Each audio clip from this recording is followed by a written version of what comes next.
Hi everyone, ನಾನು ನಿಮ್ಮ ಸಂದರ್ಶಿನಿ ಸ್ವಾಮಿ. ಬಯಸದೆ ಬಂದೆ ಕಥೆಯ ಮುಂದುವರಿದ ಭಾಗ. ಅದಕ್ಕೂ ಮೊದಲು ನನ್ನ ಕಥೆಗಳು ನಿಮಗೆ ಇಷ್ಟವಾಗಿದ್ದರೆ ತಪ್ಪದೆ ಕಮೆಂಟ್ ಮಾಡಿ, ಲೈಕ್ ಮಾಡಿ, ಶೇರ್ ಮಾಡಿ.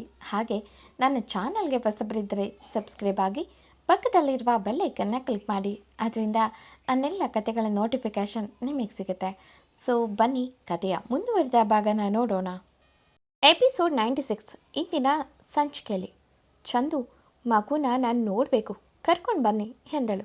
ವಿಕಾಸ್ ಎಂದು ಮತ್ತೆ ತಲೆ ಆಡಿಸ್ದ. ಚಂದು ನಿಧಾನಕ್ಕೆ ತನ್ನ ಕೈಯಲ್ಲಿ ಆಕ್ಸಿಜನ್ ಮಾಸ್ಕ್ ತೆಗೆದು ಪಾಪ ಕರ್ಕೊಂಡು ಬನ್ನಿ, ನೋಡಬೇಕು ಎಂದಳು ಮೆಲ್ಲಕ್ಕೆ.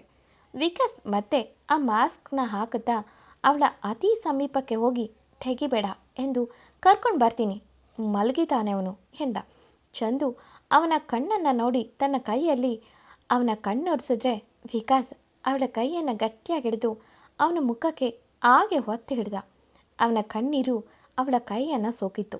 ಹುಡುಗಿ ಅವನ ಕಣ್ಣೀರನ್ನು ಹೊರಿಸಿ, ಅಳಬೇಡಿ, ನನಗೂ ಅಳು ಬರುತ್ತೆ ಎಂದಳು. ತಕ್ಷಣ ತನ್ನ ಕಣ್ಣರನ್ನು ಒರೆಸ್ಕೊಂಡ ವಿಕಾಸ್, ನೀನು ಅಳಬಾರ್ದು ಎಂದು ಕಿರುನಕ್ಕ. ಮುಂದೆ ಚಂದು, ಎಲ್ಲ ಹೊರಗಿದ್ದಾರಾ, ಅಮ್ಮ ಹೇಗಿದ್ದಾರೆ ಎಂದಳು.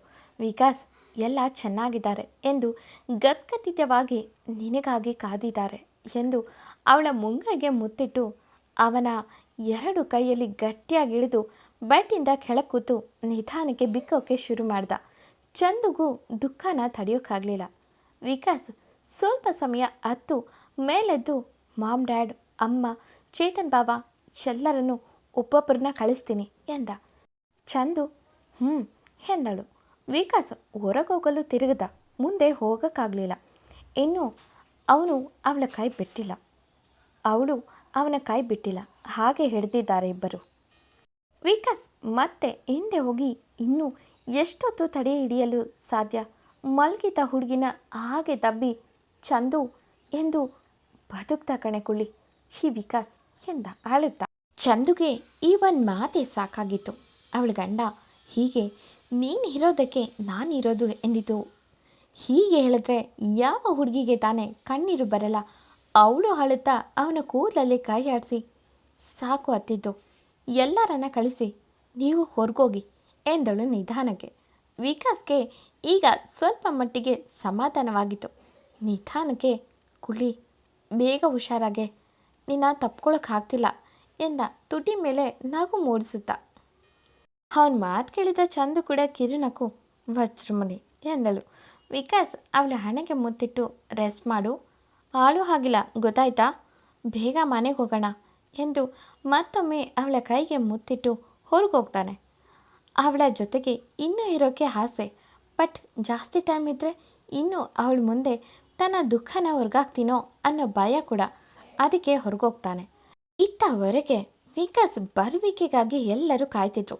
ಲಕ್ಷ್ಮಿ ಅವರಂತೂ ಮಗಳ ಮುಖ ಮೊದಲು ನೋಡಬೇಕು ಎನ್ನುವಂತೆ, ಅಮ್ಮ ಮಾತಾಡಿದ್ಲಾ, ಡಾಕ್ಟರ್ ಹೇಳಿದ್ರು ನಿಮ್ಮ ಹತ್ರ ಮಾತಾಡಿದ್ಲು ಅಂದರು ಕಣ್ಣು ತುಂಬಿ. ವಿಕಾಸ್, ಅಮ್ಮ ಮಾತಾಡಿದ್ಲು, ನೀವು ಹೀಗೆ ಅವಳ ಮುಂದೆ ಆಳೋ ಹಾಗಿಲ್ಲ, ಡಾಕ್ಟರ್ ಹೇಳಿದ್ದಾರೆ ಈಗ ಅವಳಿಗೆ ಸ್ಟ್ರೆಸ್ ಕೊಡಬಾರ್ದು ಅಂತ, ಅದಕ್ಕೆ ಯಾರೂ ಅವಳ ಮುಂದೆ ಅಳೋ ಆಗಿಲ್ಲ ಎಂದ ತನ್ನ ಕಣ್ಣೊರೆಸ್ಕೊಂಡು. ಚೇತನ್, ಇಲ್ಲ ಬಾವಾ ಅಳಲ್ಲ, ಸದ್ಯ ಅವಳು ಹುಷಾರಾದರೆ ಸಾಕು ಎಂದ. ವಿಕಾಸ್, ಒಬ್ಬೊಬ್ಬರೇ ಹೋಗಿ ನೋಡಿ ಬನ್ನಿ, ತುಂಬ ಸಮಯ ಇರೋ ಹಾಗಿಲ್ಲ ಎಂದು ಐಸಿಯುಗೆ ಕಳಿಸಿ ಅವನು ಮಗುವಿದ್ದ ರೂಮ್ಗೆ ಹೋಗ್ತಾನೆ. ಅಲ್ಲಿ ದೇವಕಿಯವರು ಮಗುಗಾಗಿ ಕಾಯ್ತಿದ್ರು. ಅವರಿಗೂ ಚಂದು ವಿಷಯ ಗೊತ್ತಿದ್ದರಿಂದ ವಿಕಾಸ್ ಮುಖದಲ್ಲಿ ಇದ್ದ ನೆಮ್ಮದಿ, ಸಂತೋಷನ ನೋಡೆ ಹುಡುಗಿ ಮಾತಾಡಿದ್ದಾಳೆ ಎಂದು ತಿಳಿದು, ಹೇಗಿದ್ದಾಳೆ, ಚೆನ್ನಾಗಿದ್ದಾಳ ಚಂದು, ಮಗು ನೋಡಬೇಕು ಅಂದ್ಲ ಎಂದರು ಒಂದೇ ಉಸಿರಲ್ಲಿ. ವಿಕಾಸ್ ಅವರ ಅಮ್ಮನನ್ನ ತಪ್ಪಿ ಅಲ್ಲಿ ತಡೆದಿದ್ದ ನೋವಲ್ಲೆಲ್ಲ ಹೊರಗಾಕಿ, ಹ್ಞೂಮ್ಮ ನೀನು ಸೊಸೆ ಮಾತಾಡಿದ್ಲು ಎಂದು ಹೇಳ್ತಿದ್ದ. ಮಗನ ಮುಖದಲ್ಲಿ ನಗು ಬಿಟ್ಟು ಹಲು ನೋಡಿದವರೇ ಅಲ್ಲ. ಆದರೆ ಚಂದುಗೆ ಈಗ ಆಗಿದ್ದಾಗಿಂದನೂ ಅವನ ಮುಖ ನೋಡೋಕ್ಕೆ ತಾಯಿ ಕರುಳು ಚುರ್ರ ಅನ್ನೋದು.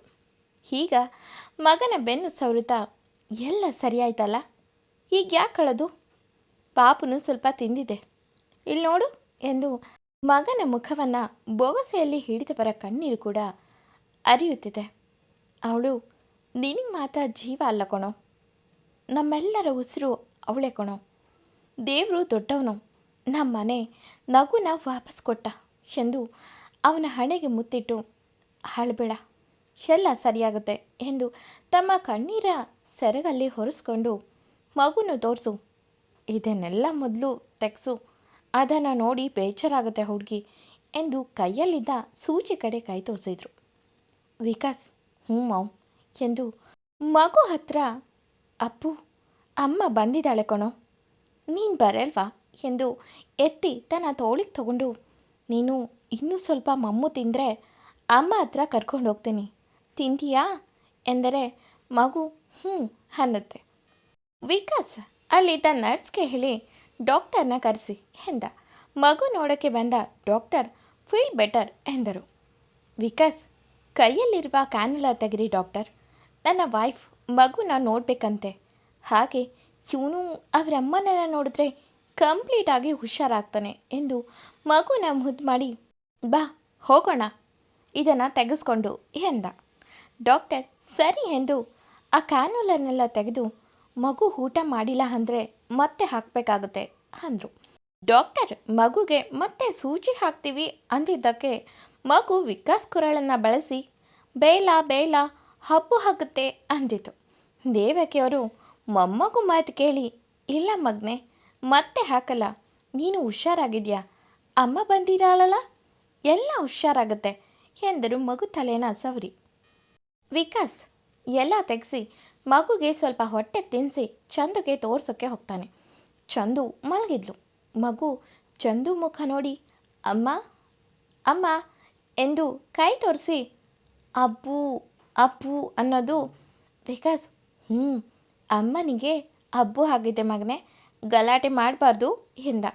ಮಗು ಶ್ ಎಂದು ತುಟಿ ಮೇಲೆ ಬೆರಳಿಟ್ಟು ಸೈಲೆಂಟ್ ಎಂದು ವಿಕಾಸ್ಗೆ ತೋರಿಸಿ ಅವಳ ಹತ್ರ ಹೋಗೋಕ್ಕೆ ನೋಡುತ್ತೆ. ವಿಕಾಸ ಅವಳ ಮುಖದ ಹತ್ರ ಮಗುನ ಹಿಡ್ದ.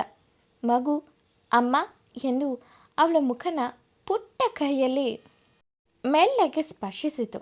ಚಂದು ನಿಧಾನಕ್ಕೆ ಕಣ್ಬಿಟ್ಟು ನೋಡಿದ್ರೆ ಮಗು ಅವಳ ಮುಖ ಸವರ್ತಿದೆ. ಚಂದು ಒಂದೇ ಕೈಯಲ್ಲೇ ಮಗುನ ಬೆಳೆಸಿ ತನ್ನ ಹೆದೆಗೆ ಹಪ್ಪಿ ಮಗು ಮುಖಕ್ಕೆ ಮುತ್ತಿಟ್ಟು, ಯಾಕೂ ಹೀಗಾಗಿದೆಯಾ ಚಿನ್ನು ಎಂದಳು.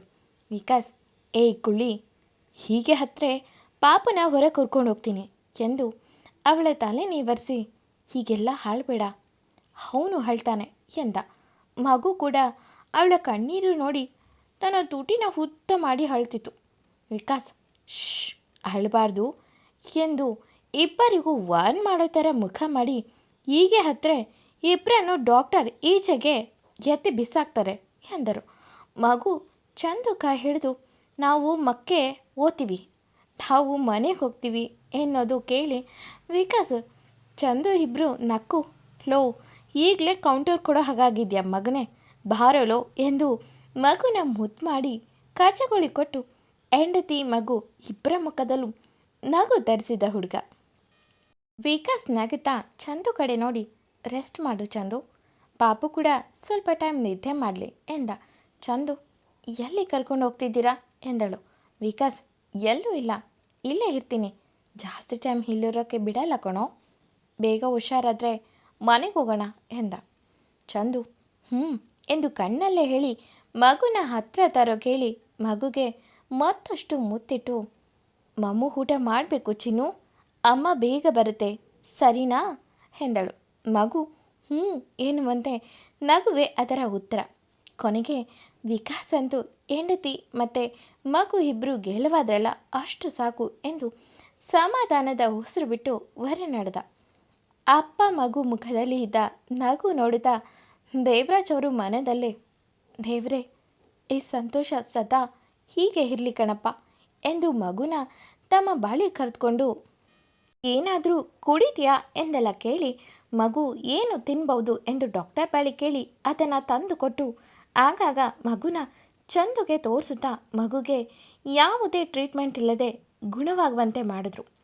ಆವತ್ತು ಸಂಜೆ ಸಮಯಕ್ಕೆ ವಿಕಾಸ್, ದೇವಿಗಿ, ದೇವರಾಜ್ ಎಲ್ಲರೂ ಲಕ್ಷ್ಮಿ, ಚೇತನ್ ಅವರನ್ನು ಚಂದುನ ನೋಡ್ಕೊಳ್ಳೋಕ್ಕೆ ಬಿಟ್ಟು ಪ್ರೈವೇಟ್ ಜೆಟ್ ಒಂದರಲ್ಲಿ ಬ್ಯಾಂಗ್ಳೂರಿಗೆ ಬಂದು ಇಳಿಯುತ್ತಾರೆ. ಅವರ ಪಯಣ ವಂಶಿ ಮನೆ ಕಡೆಗೆ. ಅರ್ಧ ಗಂಟೆ ವಂಶಿ ಬಂಗಲೆ ಮುಂದೆ ನಿಂತಿದ್ದವರು ತುಂಬ ಜನ ಸೇರಿದ್ರು. ದೇವರಾಜ್ ಅವರು ಸೀದಾ ಹೊಳಗೋಗಿ ತನ್ನ ಗೆಳೆಯ ವಂಶಿನ ಭುಜ ಬಳಸಿದ್ರು. ವಿಕಾಸ್ ಸೀದಾ ಹೋಗಿ ಆರ್ಯನ್ ವಂಶಿ ಫೋಟೋ ಮುಂದೆ ನಿಂತು ಹೂ ಹಾಕಿ ಶಾಂತಿ ಕೋರಿ ಅವನ ಫೋಟೋನ ದಟ್ಟಿಸಿ ನೋಡಿ ಅಂದು ಹಾಸ್ಪಿಟಲ್ನಲ್ಲಿ ಏನು ನಡೀತು ಎನ್ನುವುದನ್ನು ನೆನೆದ. ಚಂದು ಮತ್ತು ಆರ್ಯನ್ ಇಬ್ಬರನ್ನ ಒಂದೇ ಎಮರ್ಜೆನ್ಸಿ ವಾರ್ಡ್ನಲ್ಲಿ ಇರಿಸಿದ್ರು. ಆರ್ಯನ್ಗೆ ಚಂದು ಪರಿಸ್ಥಿತಿ ಗೊತ್ತಾಗ್ತಿತ್ತು. ಅವನಿಗೆ ಪ್ರತಿ ಕ್ಷಣ ಉಸಿರು ಕ್ಷೀಣಿಸ್ತಿದೆ ಎಂದು ಅರಿತು ಡಾಕ್ಟರ್ ಕೊಟ್ಟ ಇಂಜೆಕ್ಷನ್ ಸಹಾಯದಿಂದ ಸ್ವಲ್ಪ ಮಟ್ಟಿಗೆ ಉಸಿರಾಡೋಕ್ಕೆ ಸಹಾಯ ಆಗುತ್ತೆ. ಅದಾಗಲೇ ದೇವರಾಜ್ ಅವರು ಆರ್ಯನ್ ಕಂಡೀಷನ್ ಬಗ್ಗೆ ತಿಳಿಸಿ ವಂಶಿ ಅವರನ್ನು ಫೋನ್ ಮಾಡಿ ಕರೆಸಿದ್ರು. ಮುಂದಿನ ಎಪಿಸೋಡ್ನಲ್ಲಿ ಆರ್ಯನ್ ವಂಶ ಬಗ್ಗೆ ತಿಳ್ಕೊಳ್ಳೋಣ. ಎಂದಿನಂತೆ ಈ ಕತೆ ಮುಂದುವರಿಯೋದು. ಈ ಕತೆ ನಿಮಗೆ ಇಷ್ಟವಾಗಿದ್ದರೆ ತಪ್ಪದೆ ಕಮೆಂಟ್ ಮಾಡಿ, ಲೈಕ್ ಮಾಡಿ, ಶೇರ್ ಮಾಡಿ. Thank you for watching.